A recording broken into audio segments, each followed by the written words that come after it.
All right, so I'm standing here with Hekkie Budler. You got a big announcement that just came out, WBC World Title Eliminator fight against Elwin Soto. How do you receive that news?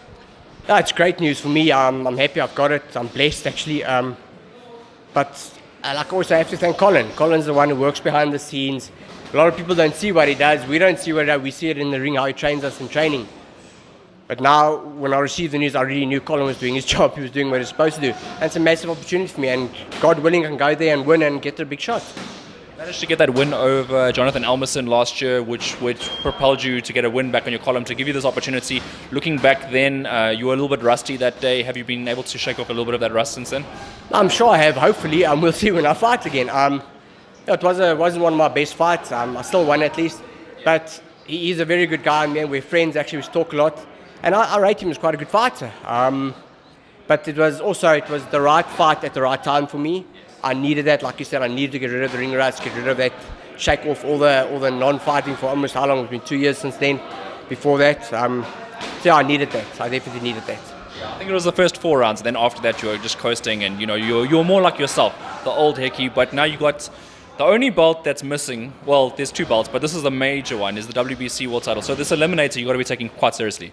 Yeah, definitely. I'm training my bum off, I would rather say. I'm training extremely hard. PG-13. Yeah, PG-13.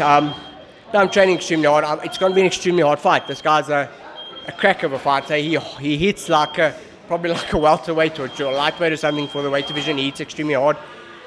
And every time he throws a punch, even if it's a jab, he tries to take your head off. Some of my guards are going to be up, my defense is going to have to be good, but the sparring I'm getting is working. I think Colin's got the game plan probably already worked out. I know him, and he's getting me the sparring that I need. See, Elwin's been on a lot of big shows. He used to be with Golden Boy Promotions as well, so he used to fight in America quite often. Have you watched a lot of his fights? Yeah, I've watched some of his fights, even before I knew I was fighting him, because he was a champion, so other champions we watch each other to see what's next in our careers. And that's where I saw that every punch he throws is an extremely hard punch. I've seen him knock out guys. When he won the title, I think it was the WBO title that he won, I think he knocked a guy in the last round and he was losing. And he's got power for all 12 rounds. He hits hard in any round. So I've watched him. I think he's an extremely good fighter, extremely hard and tough guy. Typical Mexican, strong, come forward, want to kill you. DJ Creel was in the USA, and he also was analyzing Elwin at some stage, potentially looking. Have you spoken to DJ about this fight and what his thoughts are? Yeah, I've spoken to DJ a lot. He's actually helping me in sparring. He's a bit bigger than me right now, so he's helping with sparring, and he always helped before he left. We always helped each other. Now he's just helping me, and I asked him to go and watch a fight. He's already studied him a few times, so he's trying to emulate his style as best he can. And I've got, of course, Simpiwe Konko here, who tries as hard as he can to push me as well. So I'm lucky. I've got DJ and Konko. I might probably spar Mruti Mtalani, who's a come forward, strong guy, will help me as well. But DJ, he's doing what he does. Like I said, he's analysing the guys, trying to be as much of help as he can. And like I said, he was in the States, he analysed, he watched his fights as well. So it's brilliant sparring for me. And you're dealing with a relatively new team, Andy Ruiz Jr.'s boxing promotion team. As I said, he was with Golden Boy before. How's it been dealing with Andy Ruiz's team? I don't really know. They asked me if I want to fight him. I told them, you can't talk to me, you have to talk to my manager, who's Colin. But it seems like Colin has gone on with them. He did the deal. That's Colin's business. I do the training and the fighting. Colin gets me ready for the fight, and he gets me the fights. That's just how it works. And Hex, if I'm not mistaken, you fought in Mexico previously, quite early in your career, right? Quite close to Mexico. I've actually fought on the Mexican border in Laredo, America. And across the border is Laredo, Mexico. So it was more of a Mexican town than an American town. But yeah, it was quite close. So it's good. I think it would be quite similar. So, I mean, fighting in what is a home country for him, how does that feel? Because, there is going to be a lot of pressure on you if you go to points and that sort of thing. I think you get used to it. I fought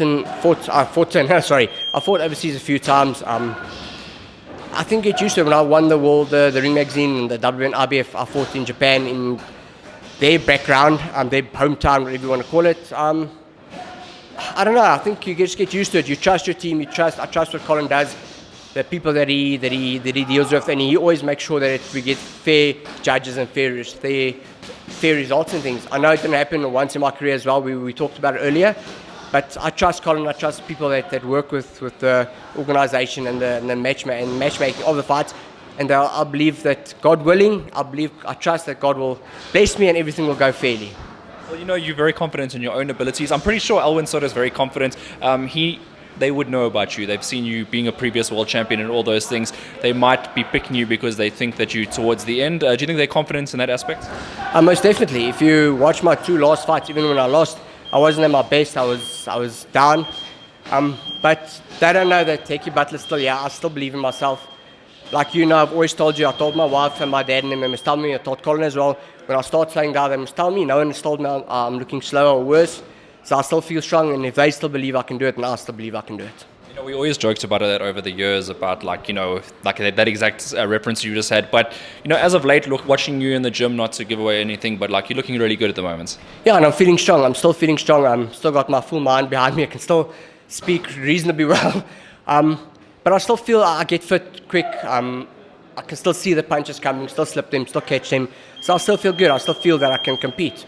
So watching South Africans on the road recently hasn't been so successful. I mean, we've been losing some fights on the road as of late. You want to do that? Are you very proud of your nationality? So I'm sure you want to correct that. Yeah, definitely. I'm a proud South African.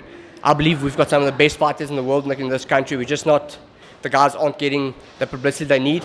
But I'm going to get it back for the South Africans, get the W under the column for us and get us back in the winning, like I said, get us back in the winning column. That's the best way to say it. So, I mean, get us back in the winning column, but should you get past Elwin, then there's another huge challenge waiting for you. What are you, the best fighter in the division? Yeah, I know I lost against his compatriot, but I still rate him as the best fighter in the division, Kenshiro. But I believe in my abilities and I believe I can beat him. I first have to go through Soto, so that's all I'm focusing on now. But God willing, I can do this and become a 8-time world champion. God's blessed me with the ability to do this, so I trust in what I do and I believe I can do that. Well, that's still a lot of fights, eh? That's a lot of fights and a lot of or how would you say, accomplishments. That would be the right word. Is the Ring magazine getting that back again important to you as well? Yeah, hopefully, if I can win the WBC title, they'll want a rematch because they beat me once. They want to unify, and I can get that shot and win back my Ring and my WBC title. Yes. God willing. And that'll be in Japan as well, right? Yeah, 2 fights in Japan and I don't care. It's fine by me. Do you ever think you'll fight again in South Africa? I know you fought at Uppercut Promotions, and that was sort of your coming back fight. But do you ever think you'll be back in South Africa fighting again? Hopefully, if we can get the right backing financially, I think we can do that. I'd love to. I like to fight in front of my wife, in front of you guys. You guys can be there. It'll be amazing. Hopefully, and God willing, like I say, it can happen, and they can get the right backing financially to do it. All right, well, Hekkie, all the best in Mexico. I'm going to catch up with you just before your fights as well. But this obviously is a breaking news story, and it's a huge bit of news for you as you get a chance to potentially make history again. Yeah, I'm honoured and blessed, honestly. It's hard work and dedication. You train every day, and you get blessed. If you believe in yourself, believe in your abilities, and like I said, train and do what you have to do, things can happen.